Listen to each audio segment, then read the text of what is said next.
जय हिंद दोस्तों, एक बार फिर से बहुत बहुत स्वागत है आप सभी प्यारे साथियों का बीए सेमेस्टर वाला में। साथियों, आज के इस क्लास में हम लोग कवर करेंगे BA third year 6 semester exam 2024-25 ancient history यानी प्राचीन इतिहास। प्राचीन इतिहास का पेपर 2 है, क्लास 3 है। 2 क्लास मैंने ऑलरेडी करा दिए हैं, ठीक है। डिस्क्रिप्शन बॉक्स में लिंक मिल जाएगा प्लेलिस्ट का, वहाँ से आप जा करके क्लास अटेंड कर लीजिएगा, ठीक है। अच्छा, इसमें आपके पेपर का नाम है साथियों art and architecture in ancient India, प्राचीन भारत में कला और वास्तुकला, ठीक है। चलिए, इसमें मैं आपको बता दूं ये क्लास 3 है, यूनिट भी 3 है। यूनिट 3 से आने वाले टॉप 50 MCQs हैं, वो भी नोट्स के साथ आपको मिलेंगे। यदि आपके कॉलेज में सब्जेक्टिव टाइप क्वेश्चन आंसर होते हैं, ठीक है, एग्जाम आपका सब्जेक्टिव टाइप है, तो भी आप इस क्लास को अटेंड कर सकते हैं। यदि ऑब्जेक्टिव टाइप क्लास आपके या फिर एग्जाम हो रहे हैं, तो भी आप इस क्लास को अटेंड कर सकते हैं, ठीक है। चलिए, इसमें पहला प्रश्न देखते हैं क्या है आपका। इसमें पहला प्रश्न आपका पूछा साथियों, गुप्त काल में मूर्ति कला के प्रमुख केंद्रों में शामिल नहीं था मथुरा, सारनाथ और पटना, ठीक है। ये गुप्त काल में मूर्ति कला के प्रमुख केंद्र थे तीनों, ठीक है। कौशाम्बी आपका नहीं था, ठीक है। ऑप्शन नंबर डी करेक्ट हो जाएगा। चलिए, यहाँ देख लीजिए, गुप्त काल में मूर्ति कला के प्रमुख केंद्र मथुरा, सारनाथ और पाटलिपुत्र थे। पाटलिपुत्र पटना में है, ठीक है, ध्यान रखेंगे। चलिए, अच्छा, ये पटना का प्राचीन नाम है पाटलिपुत्र, ध्यान रखेंगे, ठीक है। चलिए, कभी कभी क्या होता है एग्जाम में आपके, देखिए यहाँ पटना लिख करके दिया है ना, पटना लिख करके ना पटना लिख करके नहीं देगा तो पाटलिपुत्र लिख करके देता है, ठीक है, तो ध्यान रखेंगे। चलिए, प्रश्न नंबर 2 क्या है आपका, किस अभिलेख में हूणों को मलेक्ष कहा गया है? भीतरी अभिलेख में, जूनागढ़ अभिलेख में, तुमैन अभिलेख में या फिर गढ़वा लेख में? तो जूनागढ़ अभिलेख में दोस्तों हूणों को मलेक्ष कहा गया है। क्यों कहा गया है वो भी मैं आपको बता देता हूँ। देखिए, जूनागढ़ अभिलेख में हूणों को मलेक्ष कहा गया है। जूनागढ़ अभिलेख के मुताबिक स्कंदगुप्त ने हूणों के आक्रमण को विफल कर दिया था, ठीक है। चलिए, प्रश्न नंबर 3 देखेंगे आपका क्या है, नगर में निवास करने वालों की समिति कहलाती थी? तो पूरा कहलाती थी, ठीक है। नगर में निवास करने वाली समिति क्या कहलाती थी? पूरा कहलाती थी। चलिए, अगला प्रश्न देखते हैं। 4 नंबर प्रश्न आपका क्या है, गुप्त काल में माप की इकाई में 5 कुल्पवाप बराबर क्या होता था? जो गुप्त काल में माप की इकाई थी दोस्तों, कुल्पवाप, इसके बराबर क्या होता था? द्रोणवाप होता था, धनु, पाटक या फिर दंड होता था। तो गुप्त काल में जो इकाई थी 5 कुलवाप बराबर पाटक होता था, ठीक है। ऑप्शन नंबर सी करेक्ट है आपका चौथे का, ठीक है। बहुत ही शानदार प्रश्न है, ये आपके एग्जाम में देखने को मिलेगा। हालांकि जो मैं जितने भी प्रश्न पढ़ा रहा हूँ ये कहीं ना कहीं आपके एग्जाम में आ जाते हैं, ठीक है, ध्यान रखेंगे। 5वां प्रश्न है, गुप्त काल में नगर का प्रधान अधिकारी क्या कहलाता था? तो गुप्त काल में नगर का प्रधान अधिकारी जो होता था द्रांगिक कहलाता था। ऑप्शन नंबर बी करेक्ट है आपका। प्रश्न नंबर 6 क्या है, गुप्त काल में खेती के लिए उपयुक्त भूमि को कहा जाता था, क्षेत्र कहा जाता था? ऑप्शन नंबर ए करेक्ट है आपका। प्रश्न नंबर 7 क्या पूछा है साथियों, बहुत ही शानदार प्रश्न है, देवदान भूमि जो राज्य करी नहीं है, राज्य कर है, ठीक है। देवदान भूमि जो राज्य के कर से मुक्त थी कहलाती थी परिहार कहलाती थी, ठीक है। देवदान भूमि जो राज्य के कर से मुक्त होती थी उसे परिहार कहते थे। अब आपके दिमाग में एक प्रश्न आएगा, सर देवदान भूमि किसे कहते हैं? चलिए, मैं वो भी आपको बता देता हूँ। देखिए, चोल काल में मंदिर को उपहार में दी गई भूमि को देवदान या तिरुमडक्कनी कहा जाता था, ठीक है। देवदान भूमि जो राज्य कर से मुक्त थी उसे परिहार कहा जाता था। उम्मीद है साथियों अब आपको समझ में आ गया होगा। प्लीज़ देखिए, आप लोग सब्सक्राइब करके सपोर्ट कीजिए, ठीक है। लगभग 80% छात्र छात्रा ऐसे हैं जो देखते हैं लेकिन सब्सक्राइब नहीं करते हैं, तो प्लीज़ ये आपकी जिम्मेदारी है, आप मुझे सपोर्ट करें, ठीक है। और इस क्लास को शेयर करना भी आपकी जिम्मेदारी है और आपसे रिक्वेस्ट भी है, प्लीज़ शेयर कर दीजिएगा इस क्लास को, ठीक है। अगर क्लास अच्छा लगता है तो एक लाइक करने में क्या जा रहा है, ठीक है, तो एक लाइक भी कर दीजिएगा। इसमें 8वां नंबर प्रश्न क्या है साथियों, गुप्त काल में रचित मृच्छकटिकम किसकी रचना है? तो यह शूद्रक की रचना है, ठीक है। ऑप्शन नंबर सी करेक्ट है आपका। जो मृच्छकटिकम है याद रखिएगा शूद्रक की रचना है, ध्यान रखेंगे। अच्छा, की पॉइंट्स है देखिएगा, बहुत ही शानदार है। गुप्त काल में रचित मृच्छकटिकम की रचना शूद्रक ने की थी। शूद्रक एक भारतीय नाटककार थे जो एक राजा भी थे। शूद्रक को 3 संस्कृत नाटकों का श्रेय दिया जाता है। कौन कौन सा? पहला है मृच्छकटिक, ठीक है, द लिटिल क्ले काट बोलते हैं इसे। दूसरा है इनका बिन वासवदत्त, ठीक है। तीसरी इनकी जो रचना है एक भाना है, यानी लघु एक अभिनय एकालाप, ठीक है। इसे क्या बोलते हैं? देखिए ये भी लिख करके दे सकता है आपके एग्जाम में, पद्म प्रभृतक, ठीक है, ध्यान रखेंगे। देखिए जितने भी मैं की पॉइंट्स बताता हूँ इसकी मत करिएगा, ठीक है, यही आपके एग्जाम में आ जाते हैं की पॉइंट्स से। चलिए 9वां प्रश्न क्या है? गुप्त काल में व्यापारियों की समिति को क्या कहा जाता था? तो निगम कहा जाता था। गुप्त काल में व्यापारियों की समिति को निगम कहा जाता था। अच्छा ध्यान दीजिएगा, गुप्त काल में व्यापारियों की समिति को निगम कहा जाता था। निगम के प्रधान को श्रेष्ठी कहा जाता था, ठीक है, ध्यान रखेंगे। अमरकोश के अनुसार निगम ऐसे व्यापारियों का संगठन था जो एक ही नगर में रहकर व्यापार करते थे, ठीक है। चलिए आगे बढ़ते हैं, 10वां प्रश्न देखते हैं क्या है? प्रख्यात तेली का मंदिर और सास बहू का मंदिर कहाँ स्थित है? यह ग्वालियर में स्थित है, ठीक है, ऑप्शन नंबर 1 करेक्ट है आपका। अच्छा की पॉइंट्स है, देखिएगा बहुत ही मजा आएगा। प्रख्यात तेली का मंदिर और सास बहू का मंदिर दोनों मध्य प्रदेश के ग्वालियर किले में स्थित है, ठीक है। तेली का मंदिर, जिसे तेलिका मंदिर के नाम से भी जाना जाता है, शिव विष्णु और मातृकाओं को समर्पित है, ठीक है, ध्यान रखेंगे। सास बहू मंदिर के बारे में जानते हैं। देखिए सास बहू मंदिर 11वीं सदी का एक जुड़वा मंदिर है। यह माना जाता है कि मूल रूप से सहस्त्रबाहु मंदिर कहा जाता है, ठीक है, मूल रूप से इसे क्या कहा जाता है? सहस्त्रबाहु मंदिर। राजा महिपाल ने 1093 में इसका निर्माण कराया था, सास बहू मंदिर का, ठीक है। यह पिरामिड के आकार का मंदिर है। आपके एग्जाम में पूछता है सास बहू मंदिर का आकार कैसा है? पिरामिड के आकार का है। इसमें पद्मनाभ रूप में भगवान विष्णु की पूजा की जाती है, ठीक है। चलिए देखिए ये जो क्लास है, ठीक है, इसमें आपके कॉम्पिटिटिव एग्जाम की अगर तैयारी कर रहे हैं आप तो भी आपके लिए मोस्ट इंपॉर्टेंट क्लास है, ठीक है। चलिए 11वां प्रश्न देखते हैं। ये सभी प्रश्न आपके एग्जाम में आते हैं, ठीक है। मंदिर से तो आपके एक प्रश्न आता है, ठीक है, कॉम्पिटिटिव एग्जाम में ये कंपलसरी है। चलिए प्रश्न नंबर 11 क्या है? खजुराहो के मंदिर किस राज्य में है? खजुराहो के मंदिर जो है मध्य प्रदेश में है, ठीक है। अच्छा ध्यान दीजिएगा, खजुराहो के मंदिर मध्य प्रदेश के छतरपुर जिले में है। खजुराहो मंदिर का निर्माण कब हुआ था? 950 से लेकर के 1050 ईस्वी के बीच, ठीक है। किसने किया था? चंदेल वंश के समय में हुआ था, ठीक है, ध्यान रखेंगे। अच्छा आगे बढ़ते हैं, प्रश्न नंबर 12 देखते हैं आपका क्या पूछा है। चूहों के मंदिर के नाम से विख्यात मंदिर कौन सा है? तो करड़ी माता का जो मंदिर है ये चूहों के मंदिर के नाम से विख्यात मंदिर है, ठीक है। देखिए की पॉइंट से बहुत ही मजा आएगा। देखिए राजस्थान के बीकानेर में स्थित करड़ी माता मंदिर को चूहों का मंदिर भी कहा जाता है। यह मंदिर सुनहरे थार रेगिस्तान के बीच में बना है। यह मंदिर 14वीं शताब्दी की ऋषि और रहस्यवादी करड़ी माता को समर्पित है। करड़ी माता को जगदम्बा माता का अवतार माना जाता है। कहा जाता है कि इनका जन्म 1387 में एक चारण परिवार में हुआ था और बचपन का नाम इनका रघुबाई था, ठीक है। बहुत सारे आपको मैंने की पॉइंट्स बता दिए बहुत ही शानदार तरीके से। 13वां प्रश्न क्या है आपका? हरिद्वार स्थित हर की पौड़ी का निर्माण किसने कराया था? तो इसको कराया था आपके राजा विक्रमादित्य ने, ठीक है। हरिद्वार में हर की पौड़ी का निर्माण जो है राजा विक्रमादित्य ने कराया था।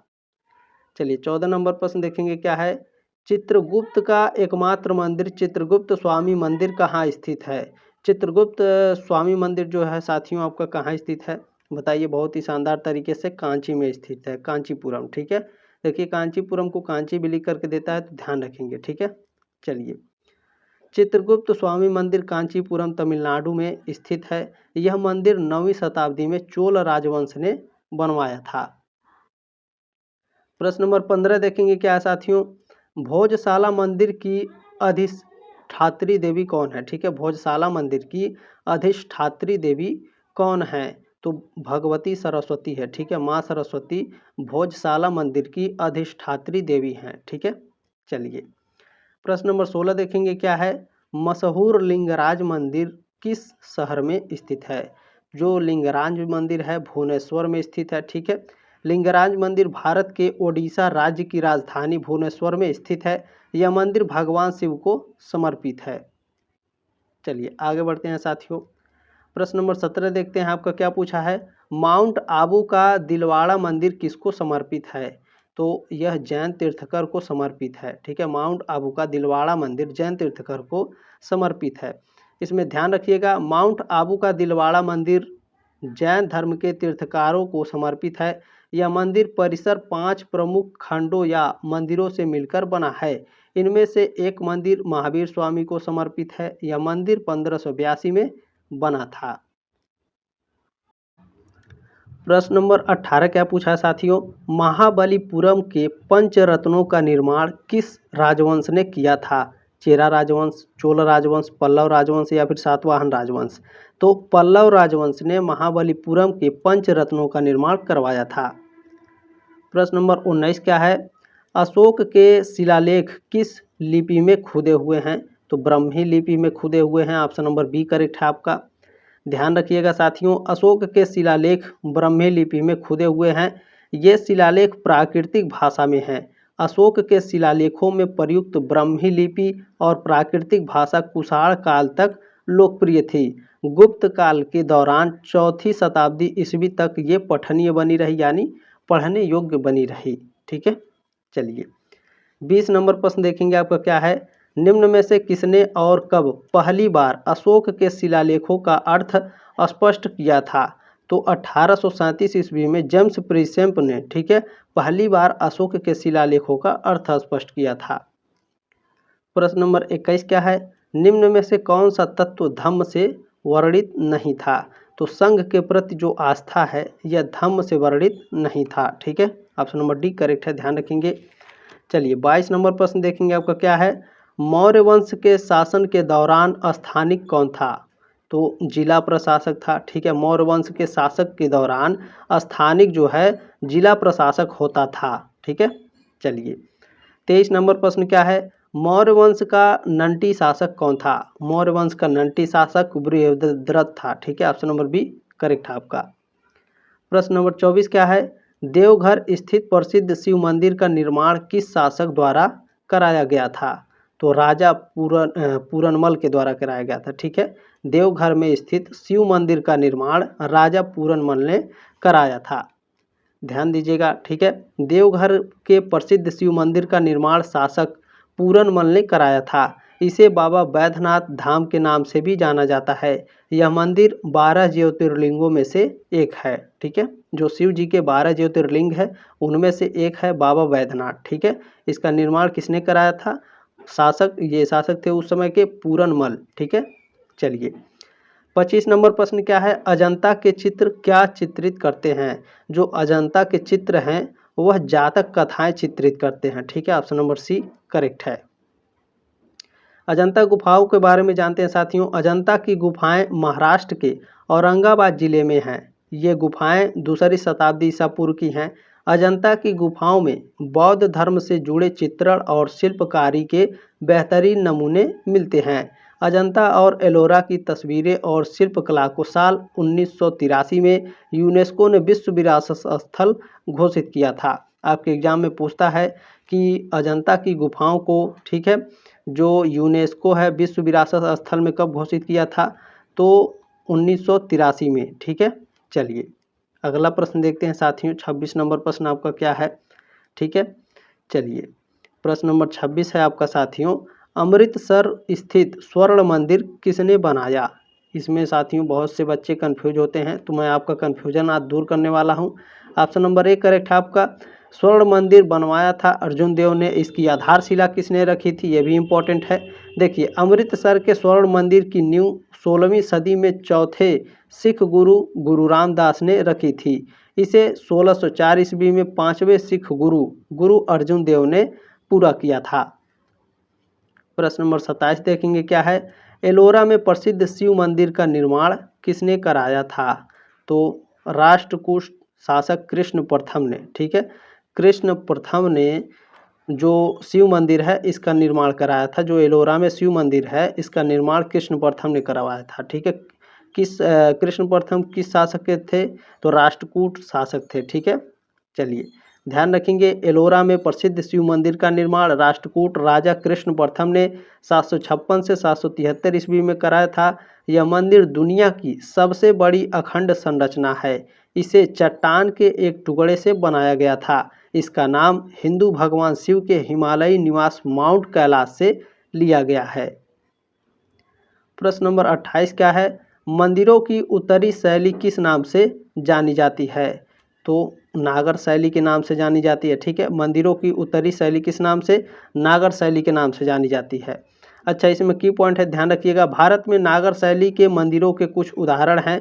सूर्य मंदिर कोणार्क मोढेरा है, गुजरात का सूर्य मंदिर है, ये सभी नागर शैली में बने हुए हैं। और अगला इसमें क्या है? ओंसिया मंदिर गुजरात में, ये भी नागर शैली में बनी है, ध्यान रखिएगा। ठीक है। अच्छा, भारत में मंदिर वास्तुकला की दो प्रमुख शैलियां हैं। पहला है उत्तर में नागर शैली, दक्षिण में द्रविड़ियन शैली। ठीक है। चलिए प्रश्न नंबर 29 देखते हैं, आपका क्या है? एलोरा के पहाड़ी मंदिर किसने बनवाए? एलोरा के पहाड़ी मंदिर राष्ट्रकूटों ने बनवाए थे। ठीक है, ऑप्शन नंबर सी करेक्ट है आपका। एलोरा के पहाड़ी मंदिरों का निर्माण राष्ट्रकूट वंश के राजा कृष्ण प्रथम ने कराया था। प्रश्न नंबर 30 क्या साथियों? चामुंडा माता मंदिर कहाँ स्थित है? तो यह हिमाचल प्रदेश में स्थित है। ऑप्शन नंबर ए करेक्ट है आपका। चामुंडा माता मंदिर हिमाचल प्रदेश के कांगड़ा जिले में है। ठीक है, कभी कभी जिला पूछता है। चामुंडा माता मंदिर किस जिले, भारत के किस जिले में स्थित है? कांगड़ा जिले में स्थित है। ठीक है, ध्यान रखिएगा। चलिए, ये भी पूछता है कि हिमाचल प्रदेश के किस जिले में है? कांगड़ा जिले में। ठीक है। चलिए देखिए, अभी जो यूनिट 3 है आपका पूरा नहीं हुआ। ठीक है, जब मैं यूनिट 4 कराऊंगा तो उसमें यूनिट 3 के जो भी जितने क्वेश्चन हैं मैं सभी कवर कर दूंगा। ठीक है। चलिए 31 नंबर प्रश्न है, भारत में सबसे पहले निर्मित सीनागांग किस राज्य में स्थित है? तो यह केरल में स्थित है। ऑप्शन नंबर डी करेक्ट है आपका। देखिए ध्यान रखिएगा, भारत का सबसे पुराना सिनेगांग परदेसी सिनेगांग केरल के कोच्चि में है। यह सिनेगांग साल 1568 में बनाया गया था। इसे शहर के समृद्ध यहूदी व्यापारी समुदाय ने बनवाया था। ठीक है। चलिए देखिए, जो प्रश्न नंबर 32 है बहुत ही शानदार है। 32 नंबर, नीचे दो कथन दिए गए हैं, आपको पता करना है कौन सा सही है और कौन सा गलत है। ठीक है, देखिए उपरोक्त कथनों की आलोक में निम्नलिखित विकल्पों में से सही का उत्तर हमें चयन करना है। कथन 1 क्या कह रहा है? महाभारत के भीष्म पर्व में हूणों के आक्रमण का उल्लेख मिलता है, यह आपका गलत है। ठीक है। कथन 2 क्या है? स्कंदगुप्त के जूनागढ़ अभिलेख से गुप्त काल के दौरान हूणों के आक्रमण का उल्लेख मिलता है, ये आपका करेक्ट है। ठीक है, जो फर्स्ट ऑप्शन है आपका कथन 1 ये आपका इनकरेक्ट है। कथन 2 बिल्कुल आपका करेक्ट है। ठीक है, ध्यान रखेंगे, अभी मैंने ऊपर पढ़ाया इसके बारे में। ठीक है, तो देखेंगे कौन सा ऑप्शन सही है। देखिए ऑप्शन नंबर 4 में दिया है कथन 1 क्या है? असत्य है, किंतु कथन 2 क्या है? आपका बिल्कुल करेक्ट है। प्रश्न नंबर 33 है दोस्तों, गुप्त और उत्तर गुप्त काल के बंगाल में भूमि मापों के नाम निम्नलिखित हैं। ठीक है, नीचे दिए गए कूट का प्रयोग करते हुए उनके क्रम को उच्चतम से निम्नतम तक दर्शाने वाले उत्तर का चयन कीजिए। यानी साथियों, गुप्त काल और उत्तर गुप्त काल के बंगाल में जो भूमि माप थी आपकी, कुल्यवाप, द्रोणवाप और पटाका। ठीक है, ये भूमि मापने की आपकी ये माप थी। ठीक है, इसको हमें क्रम के अनुसार सजाना है। इसमें सबसे पहले उच्चतम कौन है, उसके बाद कौन है, उसके बाद कौन है। ठीक है, तो सबसे पहले इसमें साथियों आपका था पटाका। ठीक है, उसके बाद आपका कुल्यवाप था, उसके बाद आपका द्रोणवाप है। ठीक है, इन दोनों के बारे में मैंने ऊपर पढ़ाया है, द्रोणवाप के बारे में नहीं पढ़ाया था, इसमें पढ़ लीजिए आप। ठीक है, चलिए यानी सी, ए और बी आपका करेक्ट है। ठीक है, ध्यान रखेंगे। चलिए देखते हैं कौन सा सही है। आपका ऑप्शन नंबर 1 में दिया है, देखिए CAB आपका करेक्ट है। ठीक है, देखिए जो इस टाइप के प्रश्नों को स्किप करेंगे, ध्यान रखिएगा, इसी टाइप के प्रश्न भी आपके एग्जाम में पूछे जाएंगे, क्योंकि ये लास्ट ईयर है। ठीक है, ध्यान रखेंगे, लास्ट सेमेस्टर भी आपके प्रश्न का लेवल ऊपर रहेगा, ये भी ध्यान रखेंगे। प्रश्न नंबर 34 क्या है? गुप्त काल के दौरान भू अभिलेखों की सुरक्षित रख रखाव के लिए जिम्मेदार अधिकारी को किस रूप में जाना जाता था? तो इसे कर्णिका के नाम से जाना जाता था। ठीक है, गुप्त काल के दौरान भू अभिलेखों और सुरक्षित रख रखाव की जिम्मेदारी जिसकी थी उसे कर्णिका के नाम से जाना जाता था। ठीक है, चलिए प्रश्न नंबर 35 क्या है? चोल साम्राज्य में मंदिर को उपहार में दी गई भूमि क्या कहलाती थी? तो तिरुन मदुकनी कहलाती थी। ठीक है, चोल साम्राज्य में मंदिर को उपहार में दी गई भूमि तिरुन मदुकनी कहलाती थी। बहुत ही शानदार प्रश्न है। देखिए जो लास्ट वाले प्रश्न है काफ़ी शानदार शानदार है, ध्यान रखिएगा। ठीक है, इसकी मत करिएगा। प्रश्न नंबर 36 है आपका, चूहों का मंदिर नाम से विख्यात करणी माता मंदिर कहाँ पर है? बीकानेर, श्री गंगानगर, जैसलमेर या फिर नागौर में? तो ये बीकानेर में स्थित है। ऑप्शन नंबर ए करेक्ट है आपका। अगला प्रश्न देखेंगे 37 नंबर क्या है?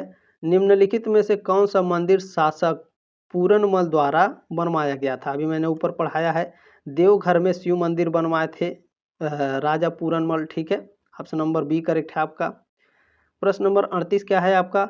अजंता के चित्रों की चित्रण विधि क्या है? वाश तकनीक है, तैल रंग है, पास्टल रंग है या फिर फ्रेस्को तकनीक है? तो अजंता के चित्रों की चित्रण विधि जो है फ्रेस्को तकनीक है। ठीक है, क्या है? फ्रेस्को तकनीक। ऑप्शन नंबर डी करेक्ट है आपका। चलिए प्रश्न नंबर 39 क्या है? निम्नलिखित में से किसने स्वर्ण मंदिर की नींव रखी? तो इसमें जो साथियों आपके हजरत मियाँ मीर जी थे, इन्होंने स्वर्ण मंदिर की नींव रखी थी। ठीक है, चलिए आगे बढ़ते हैं। 40 नंबर प्रश्न क्या है? एलोरा में कैलाश मंदिर किसने बनवाया था? तो यह कृष्ण प्रथम ने बनवाया था। ऑप्शन नंबर डी करेक्ट है आपका। प्रश्न नंबर 41 क्या है?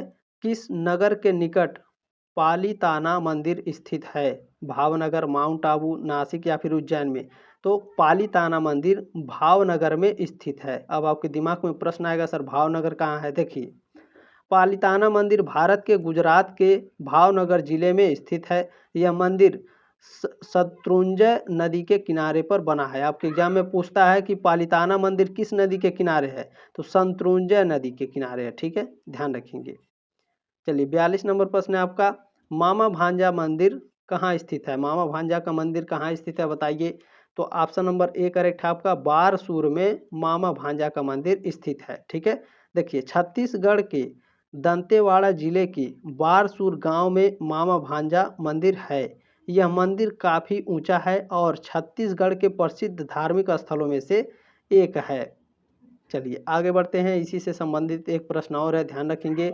राजस्थान के मामा भांजा का मंदिर स्थित है, कहाँ स्थित है? बांसवाड़ा, बारा, जोधपुर या फिर कोटा में? तो राजस्थान में मामा भांजा जो मंदिर है यह बारा में स्थित है। ठीक है, ऑप्शन नंबर बी करेक्ट है आपका 43 का। प्रश्न नंबर 44 क्या है साथियों? बोधगया स्थित प्रसिद्ध महाबोधि मंदिर का निर्माण किस शासक ने कराया था? तो अशोक ने कराया था। ऑप्शन नंबर बी करेक्ट है आपका 44 का। अगला प्रश्न देखेंगे 45 नंबर प्रश्न क्या है? दक्षिणेश्वर मंदिर कहाँ स्थित है? दक्षिणेश्वर मंदिर कोलकाता में स्थित है। ऑप्शन नंबर ए करेक्ट है। अच्छा, इसमें कुछ की पॉइंट से ध्यान रखिएगा साथियों। दक्षिणेश्वर काली मंदिर कोलकाता के उत्तरी बैरकपुर में स्थित है। यह मंदिर हुगली नदी के पूर्वी तट पर बना है। यह मंदिर कालीघाट मंदिर के बाद कोलकाता का दूसरा सबसे प्रसिद्ध मंदिर है। इसे 1854 में जान बाजार की रानी रासमणी ने बनवाया था। ठीक है, बहुत ही शानदार तरीके से मैंने बताया है। देखिए इसका पीडीएफ जरूर डाउनलोड कर लीजिएगा। ठीक है, टेलीग्राम ग्रुप का लिंक दिया गया डिस्क्रिप्शन बॉक्स में। प्रश्न नंबर 46 क्या है? महाबलीपुरम का रथ मंदिर किसने बनवाया? बहुत ही शानदार प्रश्न है। नरसिंह वर्मन प्रथम ने महाबलीपुरम का रथ मंदिर बनवाया था। चलिए प्रश्न नंबर 47 क्या है साथियों? प्रसिद्ध तिरुपति मंदिर कहाँ अवस्थित है? तिरुपति मंदिर साथियों आंध्र प्रदेश में अवस्थित है। ऑप्शन नंबर सी करेक्ट है। देखिए एक मंदिर के बारे में और पूछता है, विरूपाक्ष मंदिर भारत के किस राज्य में स्थित है? तो विरूपाक्ष मंदिर भारत के कर्नाटक राज्य के विजयनगर जिले के हम्पी में स्थित है। ठीक है, ध्यान रखिएगा। प्रश्न नंबर 48 क्या है? दिल्ली स्थित लोटस टेम्पल या कमल मंदिर किस धर्म से संबंधित है? यहूदी, पारसी, बहाई या हिंदू? बहुत ही शानदार प्रश्न है। बहाई धर्म से संबंधित है। ऑप्शन नंबर सी करेक्ट है आपका। प्रश्न नंबर 49 क्या है? पल्लव काल के दौरान निर्मित सप्तरथ मंदिर कहाँ स्थित है? तो यह महाबलीपुरम में स्थित है। अच्छा, कितने लोग ये नहीं जानते होंगे। देखिए जो आप दिल्ली में लोटस टेम्पल देखते हैं किस धर्म से संबंधित है, अभी तक कितने लोगों को नहीं पता है? कमेंट बॉक्स में कमेंट जरूर करिएगा। ठीक है, बहाई धर्म से संबंधित है। इस बात को हमेशा याद रखिएगा, कॉम्पिटिटिव एग्जाम में भी पूछता है। ठीक है, ये मैंने बता दिया। पल्लव काल के दौरान निर्मित सप्तरथ मंदिर कहाँ स्थित है? महाबलीपुरम में। चलिए अगला प्रश्न देखेंगे। 50 नंबर क्या है? लिंगराज मंदिर की नींव किसने डाली थी? लिंगराज मंदिर की जो नींव है ययाति केसरी ने डाली थी। ठीक है, ऑप्शन नंबर 1 करेक्ट है। बहुत ही शानदार प्रश्न है ये। साथियों उम्मीद है आपको क्लास अच्छा लगा होगा। प्लीज़ इस क्लास को शेयर करना आपकी जिम्मेदारी है और आपसे रिक्वेस्ट है प्लीज़ सब्सक्राइब करके जाइएगा। ठीक है, एक लाइक ज़रूर कर दीजिएगा इस क्लास को अच्छा लगता है तो। मिलते हैं जल्दी नेक्स्ट क्लास में साथियों, तब तक के लिए जय हिंद, वंदे मातरम, अपना ख्याल रखिएगा।